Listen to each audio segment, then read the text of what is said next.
নমস্কার দর্শক বন্ধু, ইনস্টা খবরের এই পর্বে আপনাদের সকলকে স্বাগত। মহাকুম্ভ কভার করার জন্য আমি অভিজিৎ চলে এসেছি প্রয়াগরাজ। 22শে ফেব্রুয়ারি ভোর 5টার সময় আমি চলে গেলাম বোটঘরের এখানে, যেখান থেকে ত্রিবেণীতে স্টিমারে করে লোকেদেরকে নিয়ে যাওয়া হয় বা নৌকোয় করে নিয়ে যাওয়া হয়। এখানে যখন আসলাম, চারিদিকে দেখলাম স্টিমারটা বাঁধা রয়েছে এবং ইউপি প্রশাসনের কেউ সেখানে উপস্থিত নেই। এমনকি পুলিশ আধিকারিকদেরকেও খুঁজে পাওয়া গেল না। নৌকোগুলো বাঁধা রয়েছে, লোকজন জানেই না যে কাকে কি জিজ্ঞেস করবে এবং কিভাবে যাবে। তবে কিছু প্রাইভেট নৌকো দেখলাম যারা মানুষজনকে নিয়ে যাচ্ছে, কিন্তু তার বিনিময়ে তারা একটা মোটা টাকা চার্জ করছে এবং সেটা খুব কম টাকা না। যেটা হয়তো 150-200 টাকা নেওয়ার কথা, তার জায়গাতেই তারা প্রায় 5,000 টাকা 6,000 টাকা এরকম চাইছে। 3,000 টাকার নিচে কাউকে নৌকোতে তুলছেই না। যখন এই বোটঘরের পরিস্থিতি দেখলাম, তারপরে সেখান থেকে ভাবলাম সঙ্গম দুয়ারের দিকে যাই, যেখানে কোটি কোটি মানুষ স্নান করেছে বা করছে। তাই সঙ্গম দুয়ারটা বোটঘরের এখান থেকে প্রায় 5-5.5 কিলোমিটার দূরত্ব রয়েছে। তা এতটা রাস্তা হেঁটে যাওয়া খুবই কষ্টকর। সেই জন্য প্রথমে একটি বাইক নিলাম।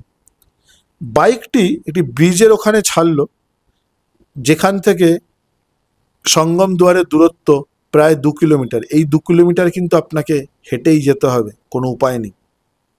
এখান থেকে যখন হাঁটা শুরু করলাম, ধীরে ধীরে দেখলাম লোকজন প্রায় জনসমুদ্রে পরিণত হয়েছে। চারিদিকে যেদিকে তাকাচ্ছি মাথা আর মাথা, এর বাইরে কিছু দেখা যাচ্ছে না। যেতে যেতে আরেকটা জিনিস লক্ষ্য করলাম, সিনিয়র সিটিজেন যারা যাওয়া আসা করতে খুবই অসুবিধা, তাদের জন্য কিন্তু রাস্তার পাশে কোনো বিশ্রামের ব্যবস্থা চোখে পড়ল না, যেটা দেখে খুবই অস্বস্তি হচ্ছিল। কারণ অনেক সিনিয়র সিটিজেন লোকজন খুবই অস্বস্তিকর পরিবেশে পড়ছিল, তারা প্রায় পারছিল না।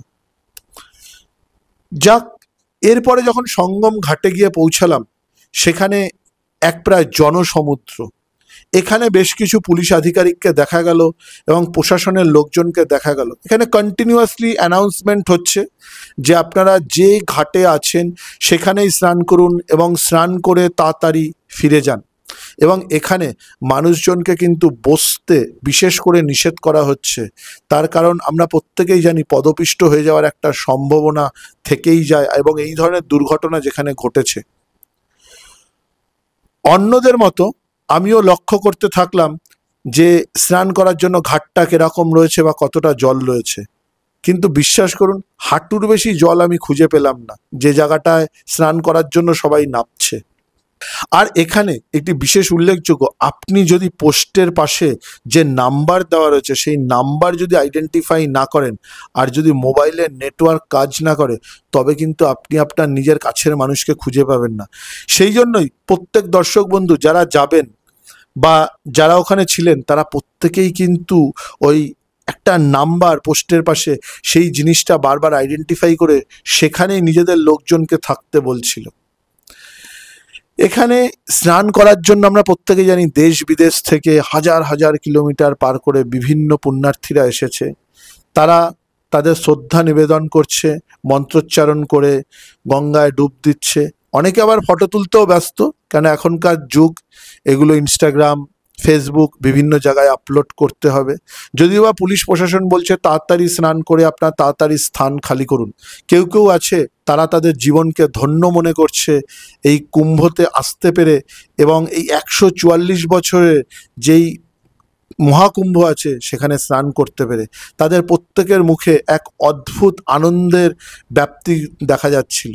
আবার কেউ কেউ আছে যাদের কাছে এই ধরনের ব্যবস্থাপনা বা ইউপি গভর্নমেন্টের যে ব্যবস্থাপনা সেটা যথেষ্ট মনে হচ্ছিল না, যার ফলে তারা অতটা সন্তুষ্ট হতে পারছিল না।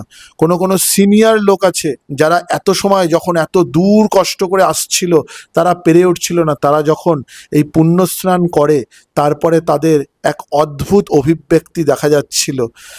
এরপরে এখানে প্রায় ঘন্টাখানেক বিভিন্ন লোকজনের সাথে কথা বলার পরে আমি আবার ব্যাক করছিলাম।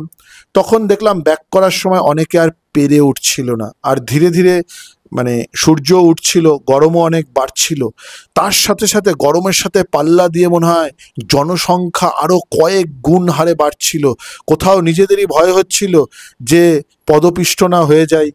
এত লোকের চাপ, এত লোকের চাপ, যারা সিনিয়র মানুষজনদেরকে নিয়ে যাচ্ছে, লোকজনদেরকে নিয়ে যাচ্ছে, তাদের একসাথে গ্রুপে চলা দরকার, খুব সাবধানে থাকা দরকার, প্রত্যেকের কাছে কমন মোবাইল থাকা দরকার। আর রাস্তা যদি আপনি ভুল করেন তাহলে কিন্তু আপনাকে 3 কিলোমিটারের জায়গায় 7-8 কিলোমিটারও হাঁটতে হতে পারে। সুতরাং সেটা কিন্তু খুব সাবধানে আপনাকে চলতে হবে।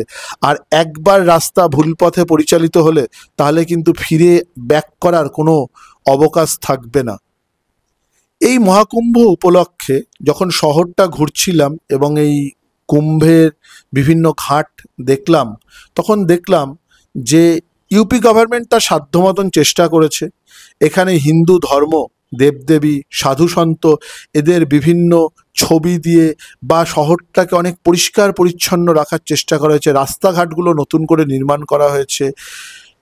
তার সাথে সাথে যে বিভিন্ন আইল্যান্ডগুলো হয়েছে সেগুলোকে প্রপার মার্কিং করা হয়েছে। এবং শুধু তাই নয়, এই মহাকুম্ভের ফলে প্রয়াগরাজে যারা স্থানীয় অধিবাসী আছে তাদের একটি রোজগারের ব্যবস্থা হয়েছে। তারা প্রচুর অর্থ উপার্জন করছে। তাদেরকে, অনেকে আছে বাইক চালিয়ে সারাদিনে প্রায় 7-8 হাজার টাকা রোজগার করছে, অনেকে আছে টোটো চালিয়ে অনেক টাকা রোজগার করছে।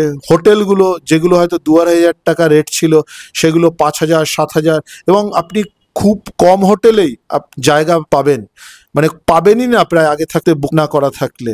তো বলা যেতে পারে এই মহাকুম্ভ উপলক্ষে ইউপি গভর্নমেন্ট যেরকম একটা হাইপ ক্রিয়েট করেছে, তার ফলে ইউপি গভর্নমেন্টের কিন্তু আর্থিকভাবেও অনেক লাভবান হয়েছে। এবং প্রয়াগরাজের যারা সাধারণ মানুষজন রয়েছে তারা আর্থিকভাবে লাভবান হয়েছে।